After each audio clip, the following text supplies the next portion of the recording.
हरियाणा विधानसभा चुनाव के अंदर जो हथीन विधानसभा क्षेत्र है उसमें इस बार कौन बाजी मारेगा? क्या यहाँ से कांग्रेस जीतेगी या भारतीय जनता पार्टी या कोई और? आदाब, मैं फारूक खान, संपादक इकरा पत्रिका। थार न्यूज़ इकरा पत्रिका के इस चैनल में आपका स्वागत है, आपका इस्तकबाल है। हरियाणा विधानसभा क्षेत्र की जो चुनाव कवरेज जो हम कर रहे हैं पिछले दिनों से, तो आज हम हथीन विधानसभा क्षेत्र का ये जो कोट गांव है जिसके बस अड्डे पर हैं और यहाँ लोगों से हम जानना चाहेंगे कि यहाँ का जो हथीन विधानसभा क्षेत्र है इससे कौन जीत रहा है, और जीत रहा है तो उसकी क्या वजह है, और दूसरे नंबर पे कौन रहेगा और उसकी क्या वजह है। भारतीय जनता पार्टी की जो 10 साल की जो सरकार रही है उसने क्या अच्छे काम किए हैं और क्या नहीं किए हैं। कांग्रेस जो प्रमुख विपक्षी पार्टी है जो सत्ता में आने की तैयारी कर रही है, दावे कर रही है, उसने इस इलाके को लेकर के, खास तौर से मेवात के इलाके को लेके क्या क्या वादे किए हैं। तो सबसे पहले हम जानना चाहेंगे, जी साहब आपका पूरा नाम बताइए। मोहम्मद इकबाल मेरा नाम सर। इकबाल साहब, क्या लग रहा है आपको इस विधानसभा क्षेत्र में क्या माहौल है?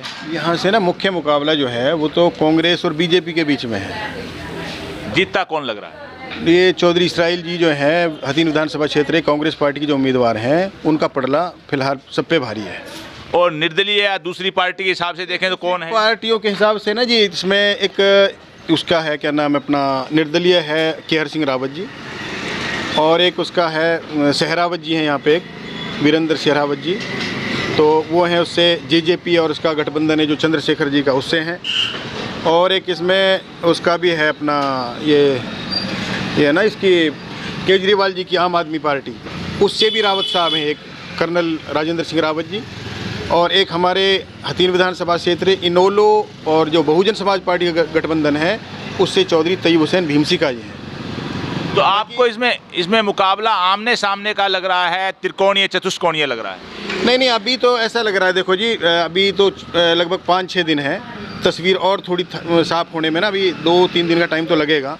बाकी मुख्य मुकाबला बीजेपी और उसमें ही कांग्रेस में रहेगा। हार जीत इन दोनों के बीच में रहेगी? बिल्कुल बिल्कुल। अच्छा, अगर अपन पूरे हरियाणा की बात करें 90 विधानसभा की, तो उसमें कौन सी पार्टी बहुमत में आती लग रही है आपको? ये स्पष्ट रूप से सब ये लग रहा है जी, जो माहौल बन रहा है हरियाणा प्रदेश की राजनीति का वो ये बन रहा है कि ये कांग्रेस यहाँ स्पष्ट बहुमत में आएगी। लगभग 70 से 73 सीटें तक यहाँ ले सकती है कांग्रेस। अच्छा, जो लोगों को ये जो इनेलो है, जेजेपी है, आम आदमी पार्टी है, बसपा है, चंद्रशेखर रावण की जो पार्टी है, ये जो 4-5 पार्टियाँ ये किन को ज़्यादा नुकसान पहुंचाती लग रही हैं सारे हरियाणा के हिसाब से देखें तो? नहीं, मैं एक चीज़ बोलना चाहता हूं आपको, स्पष्ट रूप से जो लोगों का अपना जो रुझान है वो ये है कि 10 साल का जो बीजेपी का शासन रहा है ना, उससे हर वर्ग दुखी होकर इस बार कांग्रेस को स्पष्ट बहुमत देने का काम करेगा, और जो बाकी पार्टियां हैं ना ये बहुत थोड़े वोट से लेकर सब सिमट जाएंगी। अच्छा, जो सड़कों की बात करें गांव और कस्बों में, जो मेवात का इलाका जिसमें अपन बैठे हैं, यहाँ सड़कों का बहुत बुरा हाल है, चिकित्सा का, शिक्षा का। तो पहले 10 साल कांग्रेस का शासन रहा, 10 साल भाजपा का है, तो इस क्षेत्र पे ध्यान कोई सी पार्टी अपने शासन में क्यों नहीं देती है? देखो, मेवात में मूल रूप से ना जो अशिक्षित वर्ग ज़्यादा है, शिक्षा की बहुत ज़्यादा कमी है, और उस कमी का मेन कारण है यहाँ पे इंस्टीट्यूशन वगैरह जो है ना जी, जैसे मेवात यहाँ पे काफ़ी देर से यूनिवर्सिटी की मांग चल रही है बहुत दिनों से, तो जिसको सरकार पूरा नहीं कर पा रही है। उस क्यों नहीं कर रही है? पहले कांग्रेस का शासन रहा, बीजेपी का, कर क्यों नहीं रही है?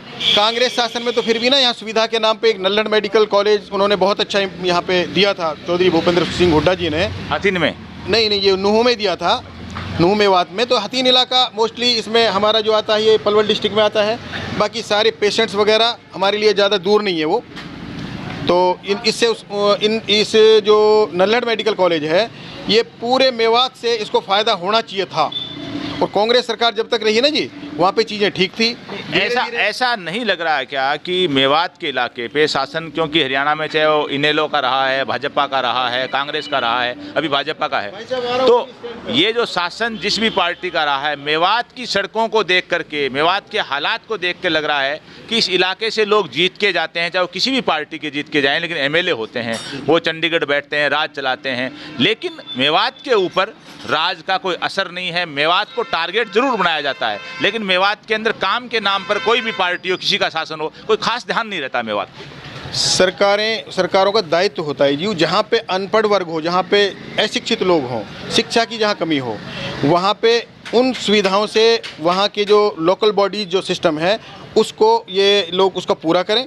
बाकी यहाँ हमारी ये बदकिस्मती लगा लो, यहाँ पे ये चीज़ें नहीं जी हर सरकार में, और ख़ास तौर से पिछले 10 सालों से तो इस तरफ ज़्यादा अनदेखी हुई है, चाहे वो स्वास्थ्य का क्षेत्र हो, चाहे पानी की सुविधा हो, चाहे बिजली का मामला हो, और चाहे वो स्वास्थ्य सेवाएं हो, और चाहे वो शिक्षा का मामला हो। यहाँ पे हर कार्य हम और एक जानना चाहेंगे जी, आपका नाम? इनसे पूछो जी। आप इसी गांव के हो? मैं मोहम्मद आमिर इसी गांव के हो जी। तो क्या लग रहा है यहाँ का माहौल चुनाव का आपको? हम कांग्रेस पार्टी आएगी जीत रही है इंशाल्लाह। जी भाई, आपका नाम? जान मोहम्मद है जी। जान मोहम्मद भाई, क्या लग रहा है आपको?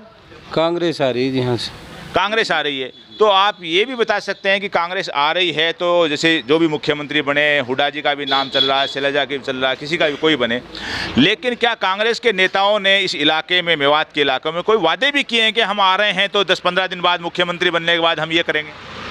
वादे तो जी काफ़ी करे हैं जी, जैसे बूढ़े बड़े इनकी 6,000 रुपये की पेंशन की बात है, गैस सिलेंडर की 500 रुपये की बात है, और भी बहुत से वादे हैं, और जो हुड्डा कहते हैं वो करके दिखाते हैं जी भाई, क्या नाम आपका?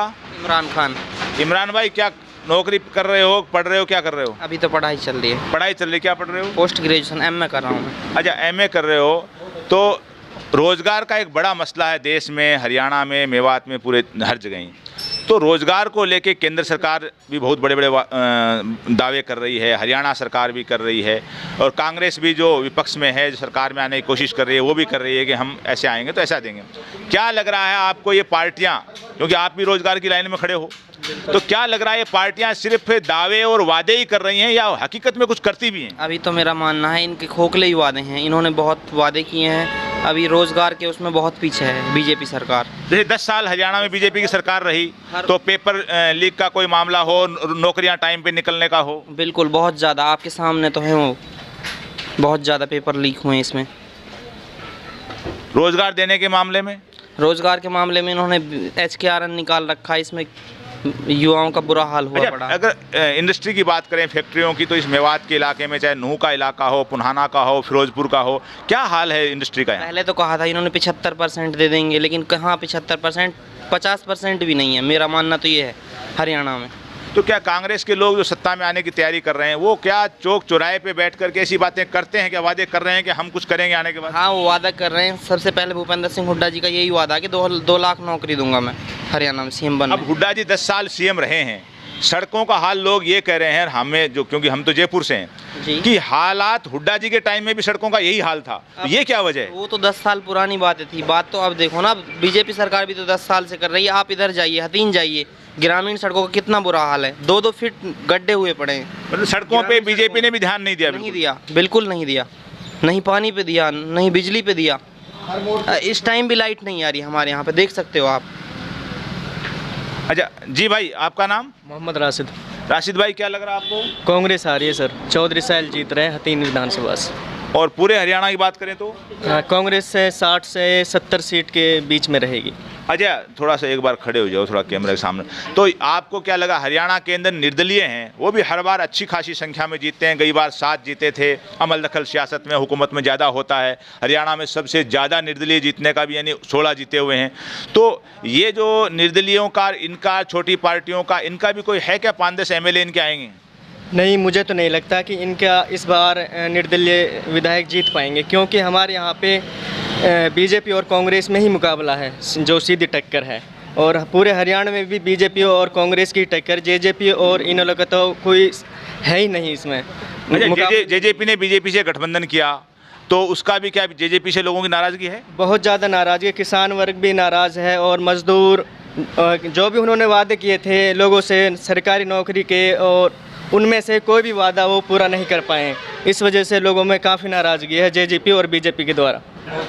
तो ये जो आपको कह रहे हैं कि नाराज़गी है, आपके हिसाब से कांग्रेस आ रही है, बीजेपी के हारने के क्या कारण है कि बीजेपी हारेगी क्यों? क्योंकि बीजेपी 10 साल शासन किया है, केंद्र में सरकार है, डबल इंजन की बात होती है। बीजेपी के लोग नेता जो स्पीच देते हैं तो बात करते हैं कि डबल इंजन की सरकार, चंडीगढ़ में हमारी सरकार, दिल्ली में हमारी सरकार। लेकिन जब हाल देखें गाँवों का, कस्बों का, तो डबल इंजन की सरकार पूरी तरह से फेल नज़र आ रही है हमें। तो आप ये बताइए कि आप किन किन कारणों से बीजेपी को हरवा रहे हैं कि बीजेपी इन कारणों से हार रही है? देखो जनाब, सबसे पहले स्वास्थ्य में इनका सिस्टम फैला है, और बिजली, पानी, मूलभूत सुविधाएं क्या होती हैं लोगों की, स्वास्थ्य, बिजली, पानी, इन तीनों चीज़ों में फैला है। और युवा हैं वो सरकारी नौकरी के लिए दर दर भटक रहे हैं। इन्होंने प्राइवेट HKRN के थ्रू नौकरियां दी हैं जो कि कच्ची नौकरियां हैं, और इन्होंने पक्की नौकरियां खाली पड़े हुए हैं पद, उन पर कभी भी पक्की भर्ती नहीं करी है इन्होंने। कुछ की है लेकिन आप अभी जॉब कर रहे हो या पढ़ रहे हो? मैं ग्रेजुएशन कर रखी है मैं अपनी ही सेल्फ एम्प्लॉयड हूँ, अपने ही काम करता हूँ। सरकारी नौकरी भी तैयारी कर रहे हो नहीं कर रहे हो? बिल्कुल कर रहा हूँ काफ़ी दिनों से, लेकिन अभी तक है ही नहीं। वैकेंसी निकलती है लेकिन वो पेपर लीक हो जाते हैं, कभी कुछ हो जाता है, इस वजह से। मतलब पेपर लीक का झगड़ा हमारे राजस्थान में चल रहा है, वैसे यहाँ हरियाणा में भी तगड़ा झगड़ा है। बहुत ज़्यादा यहाँ पे जो हरियाणा कौशल के सिस्टम से नौकरियाँ लग रही हैं उसमें भी काफ़ी धांधली हो रही है। उसमें भी देखा जा रहा है कि उनके हिसाब से वो लोग लग रहे हैं जो बीजेपी के चहेते हैं। जो पहले खट्टर सरकार थी, फिर कुछ महीने से नायब सिंह सैनी की सरकार, बड़े बड़े विज्ञापन अखबारों में लगाए जा रहे हैं, इतनी नौकरियां दे दी, ये हो गया वो हो गया। जी मैं इससे सहमत नहीं हूँ बिल्कुल भी। अच्छा, एक चीज़ और बताइए कि आप युवा हैं और पढ़े लिखे हैं, इस इलाके को खासतौर से मेवात को, और पिछले साल यहाँ फसाद भी हुआ था नूह के इलाके में, ये विशेष तौर पे टारगेट क्यों बनाया जा रहा है, माहौल क्यों ख़राब किया जा रहा है? यहाँ पे मुस्लिम आबादी ज़्यादा है, इसलिए यहाँ पे इसे टारगेट किया जाता है कि यहाँ माहौल ख़राब हो और हिंदू मुसलमान के बीच झगड़ा हो।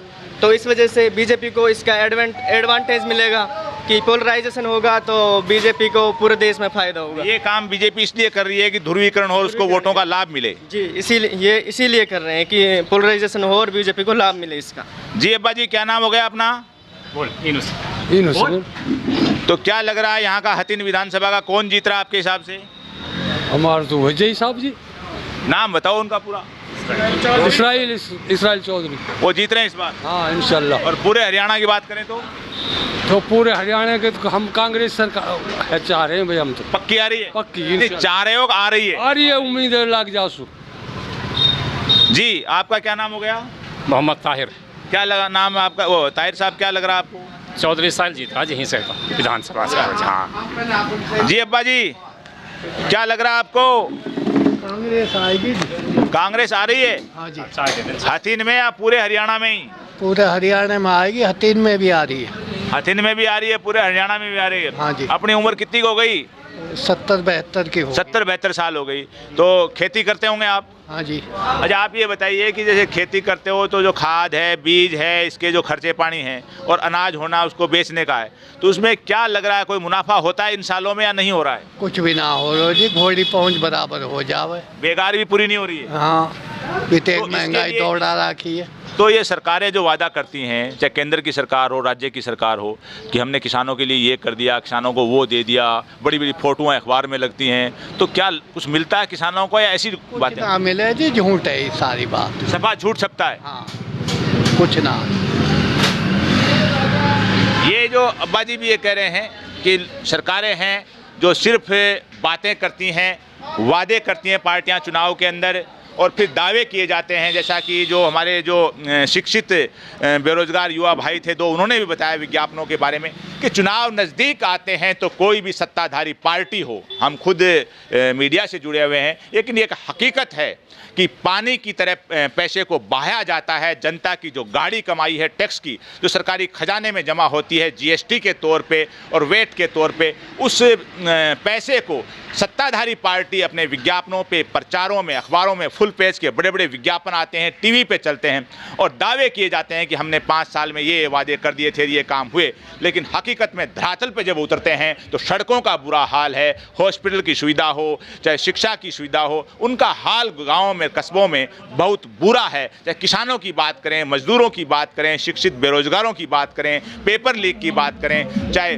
वैकेंसीज की बात करें, इन तमाम तरह जो मामले हैं, सरकार सरकारें और सत्ताधारी पार्टियां हैं वो बड़ी बड़ी बातें तो ज़रूर करती हैं, लेकिन हकीकत है वो कोसों दूर है। देखना यह है कि जो हथिन का जो चुनाव होगा, यानी काउंटिंग होगी, उसमें कौन जीतेगा और कौन हारेगा, हरियाणा में कौन जीतेगा और कौन हारेगा, ये तो काउंटिंग के दिन 8 तारीख को ही मालूम होगा। लेकिन जैसा कि इस विधानसभा क्षेत्र के बारे में मैंने बताया था आपको कि यहाँ से जो चुनाव लड़ रहे हैं चौधरी इजराइल, वो कांग्रेस के प्रत्याशी हैं और उनके पिता चौधरी जलेब खां जो यहाँ से विधायक रहे हैं, यानी जो कांग्रेस के प्रत्याशी हैं उनके पिताजी भी यहाँ से विधायक रहे हैं और जलेब खां उनका नाम था, और तैयब हुसैन इनेलो से हैं और मनोज कुमार भारतीय जनता पार्टी से। इसके अलावा इनके साथ कुल 8 उम्मीदवार यहाँ मैदान में हैं।